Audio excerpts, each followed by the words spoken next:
आपको ये जानकर कैसा लगेगा कि अब सरकार या यूं कहें कि सरकार के अधिकारी देश के किसी भी व्यक्ति के सोशल मीडिया अकाउंट, व्यक्तिगत ईमेल, बैंक अकाउंट, ऑनलाइन निवेश, ट्रेडिंग, डीमेट खातों समेत तमाम सामग्री तक पहुंचने और उनकी जांच करने में सक्षम होंगे। मतलब ये सभी राइट्स गवर्नमेंट को अब मिलने जा रहे हैं, उन अधिकारियों को मिलने जा रहे हैं, सरकार जो एक नया बिल लेकर आ रही उसके तहत। और इसका मतलब ये हुआ कि अब जो आप फेसबुक, इंस्टाग्राम, ट्विटर चला रहे हो, आप किसी को ईमेल भेज रहे हो, इन सोशल मीडिया पर आप किनसे बात कर रहे हो, कौन से फोटो शेयर कर रहे हो, किस फोटो को लाइक कर रहे हो, आपकी एक्टिविटीज क्या क्या होती हैं, कहां आप घूमने जा रहे हो, कहां नहीं जाते हो, हर एक बारीक व्यक्तिगत जानकारी अब आपकी सरकार के पास रहेगी और सरकार उस पर नजर भी रखेगी। किन लोगों पर ये पाबंदियां लागू होने जा रही हैं और आखिर क्यों, आइए देखते हैं और समझते हैं 1 अप्रैल 2026 से लागू होने वाले इस नए नियम को थोड़ा विस्तार से। हाँ, आपको लगेगा एक बार को तो जरूर कि ये तो फिर सरकार क्या कर रही है, हमारी प्राइवेसी का तो ख्याल ही नहीं रखा जा रहा। भले ही आपका सोचना और आपका तर्क करना सही हो सकता है, लेकिन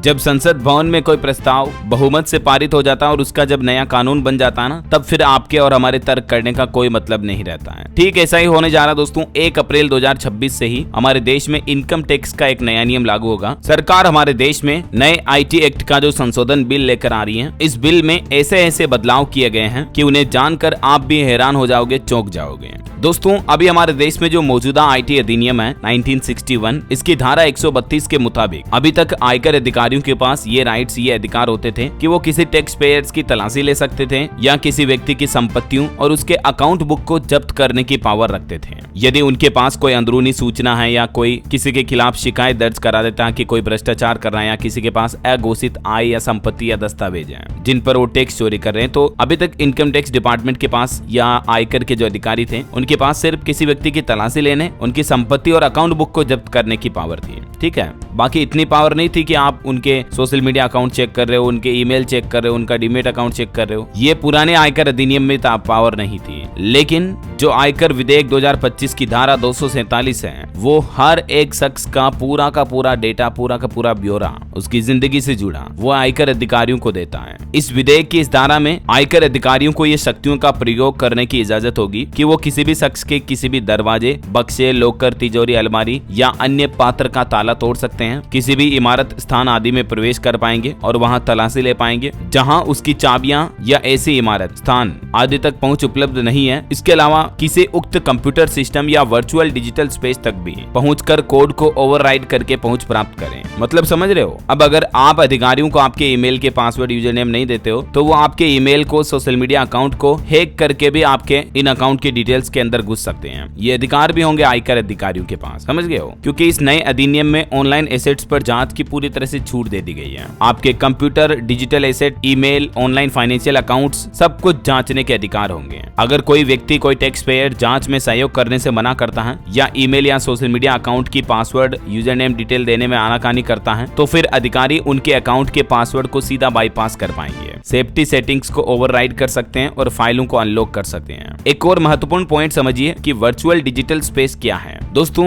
जो नया इनकम टैक्स बिल है उसमें वर्चुअल डिजिटल स्पेस के बारे में भी बताया गया है और इसमें यह कहा गया है कि ये जो वर्चुअल डिजिटल स्पेस है, इसके अंतर्गत सोशल मीडिया अकाउंट या सोशल मीडिया प्लेटफॉर्म ही आएंगे, जैसे फेसबुक, व्हाट्सएप, इंस्टाग्राम जैसे, ट्विटर जैसे सोशल मीडिया प्लेटफॉर्म हो गए, और साथ ही टैक्स पेयर के ईमेल अकाउंट्स भी इसी में आएंगे। और ट्रेडिंग प्लेटफॉर्म, क्लाउड स्टोरेज और ऑनलाइन बैंक अकाउंट, आपका डीमेट अकाउंट, ये सब कुछ भी इसके तहत आएंगे। आप अधिकारियों को आपके किसी भी अकाउंट वगैरह का पासवर्ड नहीं देते हो तो बिना पासवर्ड के भी वो एक्सेस कर पाएंगे। वैसे तो सरकार का कहना है कि इन प्लानिंग के बाद टैक्स फ्रॉड से जुड़े मामलों की जांच होगी, मतलब लोगों के टैक्स से संबंधित जो गड़बड़ घोटाले हैं उनका खुलासा हो पाएगा। लेकिन कहीं ना कहीं कुछ मार्केट एक्सपर्ट का यह भी मानना है कि इससे तो लोगों की प्राइवेसी पर खतरा होगा, और बात भी सही है। ऐसे सरकार हर किसी का सोशल मीडिया अकाउंट आखिर कैसे चेक कर सकती है? आप किससे बात कर रहे हो, किससे आपका पर्सनल रिलेशनशिप है, फिर तो वो भी पता चल जाएगा मैसेज में, समझ रहे हो? आदमी ने टैक्स चोरी किए हैं तो उसको टैक्स चोरी की सजा मिलनी चाहिए, लेकिन उसका पर्सनल डेटा, उसकी पर्सनल बातचीत किसी सरकार या किसी टैक्स अधिकारियों के पास पहुंचे, ये किस नीति का न्याय है? बोलो। वैसे तो सरकार ने क्लियरली कह दिया है कि ये नए इनकम टैक्स में जो अधिकारियों के अधिकार बढ़ाए गए हैं, ये सभी राइट्स 1 अप्रैल 2026 से लागू हो जाएंगे। उसके बाद किसी भी व्यक्ति पर टैक्स चोरी का संदेह होने पर उसकी सारी कुंडली, email, social media, trading platform सब कुछ खोल कर निकाल लेंगे आयकर अधिकारी, क्योंकि नए इनकम टैक्स बिल के क्लोज टू 47 में इसका प्रावधान है। वैसे आपकी इस पर क्या राय है दोस्तों? क्या सरकार ने जो ये नियम लागू किया ये सही है या नहीं है? मेरी पर्सनल राय में बताऊं दोस्तों तो इतनी पर्सनल और व्यक्तिगत डिटेल जानना ऐसा नहीं नहीं होना चाहिए। सरकार को जरूर इस न्यू इनकम टैक्स बिल के सेक्शन 247 में कुछ संशोधन, कुछ बदलाव करने चाहिए, जिनसे कि भले ही सरकार को जो जांच करनी है वो जांच का भी पता चल पाए और किसी व्यक्ति की प्राइवेसी भी लीक ना हो, उनकी व्यक्तिगत जानकारियां भी लीक ना हो, सरकार तक ना पहुंचे, है ना। तो ये मॉडिफिकेशन जरूर करना चाहिए। बाकी आपकी इस पर क्या राय है कमेंट करके बताइएगा। इस वीडियो को लाइक और शेयर करना, DLS न्यूज चैनल को सब्सक्राइब करके बेल आइकॉन जरूर दबा देना, रोजाना ऐसे इन्फॉर्मेटिव जानकारियां, महत्वपूर्ण समाचार देखते रहने के लिए। ओके, ख्याल रखिएगा अपने आप का, अपने परिवार का। मिलेंगे अगले नेक्स्ट अपडेट में, तब तक के लिए जय हिंद, जय भारत, वंदे मातरम।